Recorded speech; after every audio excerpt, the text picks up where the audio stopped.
The ConeArt 1822 kiln is a versatile 93 litre electric kiln capable of firing up to a very hot cone 10, all from a standard 30 amp UK electric supply.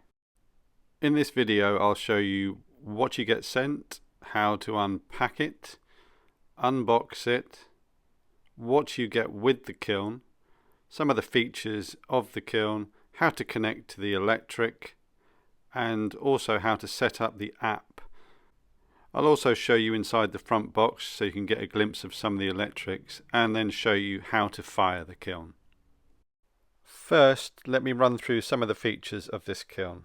It can fire up to a cone 10, which is 1300 degrees Celsius. It runs off a standard electric 30 amp single phase supply. You can monitor the kiln 24/7 via an app. Evenly heat at the bottom of the kiln with this floor element. High grade elements tucked away safely in the chamber walls. An insulated chamber which not only saves you money heating the kiln up, but allows you to fire to much higher temperatures. Compare it alongside this old kiln with no insulation. A fall away prop vent which allows you to prop the lid open at 2 different levels. A safety lid cutoff which cuts the power to the elements as soon as the lid is lifted. Zone temperature control, so the kiln is reading temperatures from both the top and the bottom of the kiln, spreading the heat evenly throughout the chamber on each firing. A strong sliding lid arm to hold the lid firmly in position for loading and unloading. 3 full shelves, 1 half shelf, props and a bag of kiln wash all included. Instead of ceramic bungs grinding against the brick releasing dust into the chamber, these natty little vent covers will regulate the flow of air to and from the kiln during the firing. Easily accessible components, a user-friendly and advanced computer controller, and us, with ongoing warranty and support whenever you need it. If you choose for the kiln to be delivered on our website, this is what you will receive: the kiln in a crate. You can then take it out, as I'm demonstrating here, and install it yourself and get firing. Or the alternative is we deliver the kiln to your door and we will uncrate it for you, carry it in, install it to your electric for you, and give you a demonstration on how to use the computer, set it up on your app for you, and leave you with the kiln firing. If you're interested in that, please do give us a call or send us a message, and we will do you a quote specific to you for that service. As you can see, they are ridiculously well packed. They've travelled a long way from Canada to get to us, and of course we need to make sure they get to you in a fantastic condition. So once the kiln has been unpacked, the first thing you need to do is take the stand and place the stand in a location that you've assessed as being safe for the kiln to fire in. If you're unsure where you're going to put your kiln, by all means give us a call. We're happy to chat that through with you. Generally you'll be looking for a non-combustible space with plenty of ventilation, with restricted access from the general public, and obviously available power sufficient to run the kiln. As you can see, this kiln will fit through a standard doorway and conveniently has a handle on each side, making it, I would say, probably the largest kiln that 2 adults could carry. The kiln will come with a piece of cable already connected to the kiln, around 2 meters long, that's sufficient to carry the 30 amp 240 volt supply. You also get a couple of boxes in which you'll find these props and shelves. As I'm demonstrating here, you want the first one in the bottom of the kiln to be on the little 1/2 inch props. That needs to be down there because it needs to cover the heating element that's in the base of the kiln. The bag of kiln wash that you also receive, you need to mix up with some water and apply that to the top surface of all your kiln shelves. It's there to protect the kiln shelf should you ever forget to dry fit or stilt a glazed item during a firing. We are installing this kiln in our kiln room, which has a concrete floor, brick wall and we are ensuring that the kiln is no closer than 30 centimeters from any of those surfaces. We also have the room ventilated sufficiently with an electric fan in the wall that is running at all times when that kiln or any of our kilns are firing. You need to get yourself a 30 amp supply, and this is the switch that we're going to use. It's a rotary switch, and we're going to wire the cable into that rotary switch, which is supplied via a single fuse dedicated to just the kiln in our fuse box that an electrician has connected up for us. With the power safely turned off, I'm connecting the cable from the kiln into this rotary switch. I'm just checking it just to be sure with a meter, just to make sure that all the power is completely off. Now this is something that you may want to get, and I would advise you to, an electrician to do on your behalf. Once that's safely connected, switch the power at the fuse on, and then your computer will come on and your kiln is now ready to program. Once the kiln has cycled through a few of its welcome messages, you will see the current status of the kiln chamber. As we can see here, the kiln is idle and it's currently 16 degrees Celsius. You can see on the screen here the little cross on that Wi-Fi signal shows that we're not currently connected to Wi-Fi.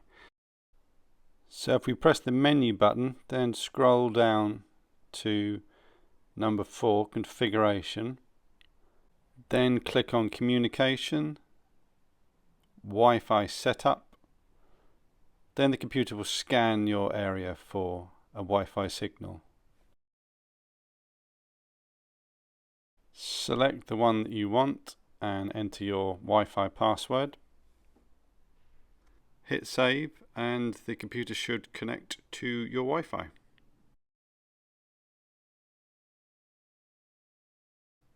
Then when you hit the home button and go back to the home screen, you'll see it's worked because the Wi-Fi logo will have turned green. To be able to see your kiln firing from your phone, you'll need to go and download the Bartlett KilnAid app. So go to your app store and search for Bartlett KilnAid. It's completely free to download, and the free version allows you to see what temperature the kiln is at any time you log on. It's really handy for checking to see whether you actually did put the kiln on, and it also allows you to check the temperature to see if the kiln is cool enough to unload without having to visit the studio. You can pay for a subscription to the app, which will allow you to see a bit more information, kiln log files, you can review the programs within the app, and you can also see kiln diagnostics in the app if you pay for the version, but currently I only use it for the free version just to monitor the temperature. So once you've got that sorted and you've registered a new account, you'll need to go in and add a kiln. Give it a cute name. Then you'll be asked for a serial number and a MAC number, and you can find both of those by going into the controller on the kiln, hit the menu button, then the data menu, then scroll down to kiln info, and you'll find both of those bits of information on that screen. Finally, just click the add kiln button, and then after a few seconds you should see your kiln pop up, its name and the current temperature in the app. Your kiln's now ready to fire. So the first firing is like your test run.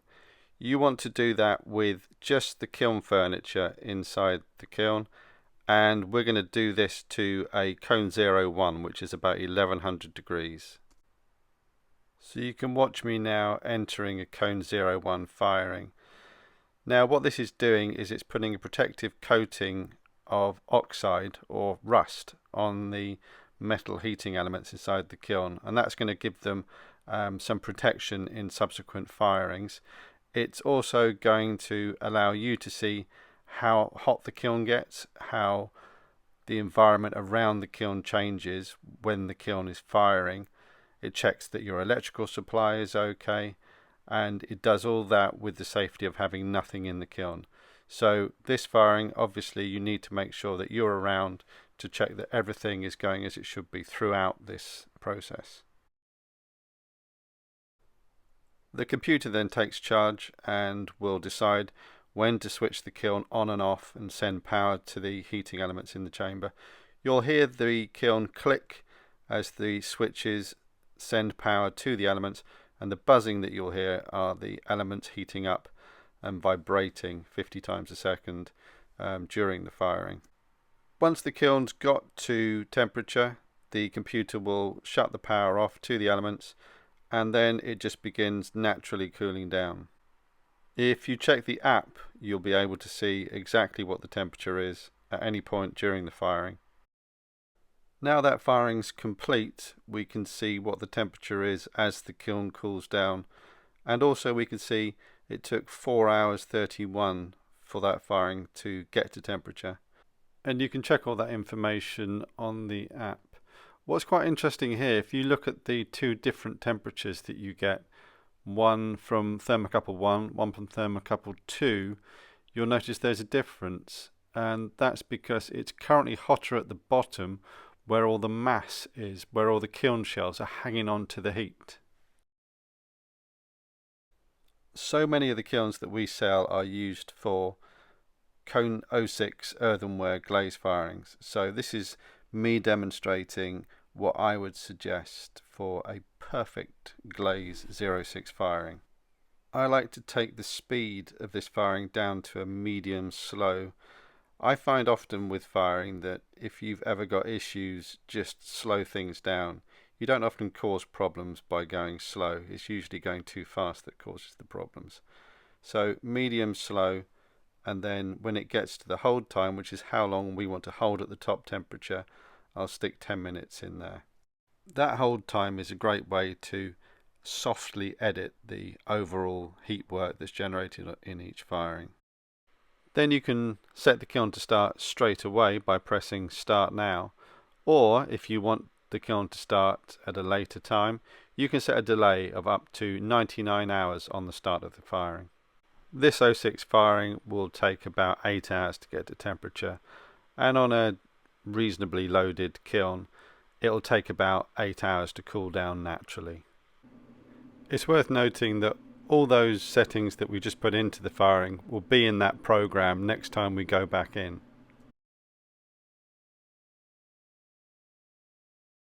Due to the incredible insulation of this kiln, it's able to fire up to a cone 10. So I would just want to demonstrate how we fire to a cone 6, which is, for me, realistically the highest temperature I need to go to with an electric kiln. So we go into the same settings, and instead of firing to a cone 06, we select a cone 6. It's important to mention that it doesn't sound like there's much difference between a 6 and an 06, but trust me, there's a lot of difference. Now, stoneware glazes are more active because they're going to a higher temperature, so it's more important when you're firing to these higher temperatures to ensure that you've either back-washed your cordite kiln shelves, the ones that come in the kit with the kiln, or you may want to invest in silicon carbide shelves, which are a lot more expensive but are much easier to clean should you ever have glaze dribbling off during the firing. The cone 6 firing that I've entered here is my standard cone 6 that works well for me with the variety of glazes that I'm using. Obviously you can edit it. You might want to go a little bit hotter, cooler, increase the hold time. The key with stoneware firing is to test the glazes on the clay that you're using, and then when you find what works for you, you can set that as a firing in your computer. You can see that this firing took just over 12 hours to get to temperature, and it took about the same amount of time to cool down. This is me the next morning. I started the kiln at 9 o'clock in the morning the previous day. It fired throughout the day, and then cool down overnight. This is me the next morning. So again, it's a 24-hour turnaround. I'm unloading here with hot gloves just because I'm impatient. If I gave it another hour, they'll be cool enough to touch by hand. And that really is the key with when is the right time to empty a kiln. If you can touch it with your bare hands, it's ready. If you can't touch it and you have to use gloves, just leave it. It's not quite ready. Should you ever need to get inside the control box, maybe you need to change a component, it's as simple as a few screws and the control box will swing open on its own hinge. Now we're inside the control box. Let me show you. This is the top thermocouple that reads the temperature at the top of the kiln, and down here is the bottom thermocouple reading the temperature at the bottom. The inset picture there is where they connect to on the back of the computer. Okay, down here we have the relays which switch the power on and off to the heating elements. These are things that will at some point in the kiln's life probably need maintaining, replacing. Above it here is the transformer which turns the 240 volt into smaller power that controls the computer. That's the back of the computer, and the computer, as you can see, is at the top of the control box. And just take a close look at this cable management. All the wires are color coded. You've got yellow wires which go to the two thermocouples. The blue and the brown wires are the element cables. And if you look closely, you'll see little white stickers on each of the wires indicating which cable goes to which element and which thermocouple. The size of this kiln's chamber and the ability to wire this into a standard domestic supply often makes this the first choice for somebody starting out in ceramics. Either a keen hobbyist that wants the range and the ability to fire to high temperatures efficiently, or a small business that isn't quite sure how successful their business might become. This is often the first kiln that people buy. If you're not sure, get an 1822. I hope in this video I've been able to highlight some of the main features of this kiln, the range and the efficiency, for example. The kiln will come with a 2-year warranty. However, in addition to that, you're more than welcome to give us a call, send us a WhatsApp, send us an email, ask us any questions you might have regarding how to get the best out of each firing in the kiln. And in the unlikely event that we don't have the answer, we have ConeArt on speed dial. And we've got a great relationship with the manufacturers in Canada that give us remarkably quick answers to any questions that I throw at them. So these kilns we keep in stock. Hopefully we have them in stock today. Click on the link below and get yours ordered today.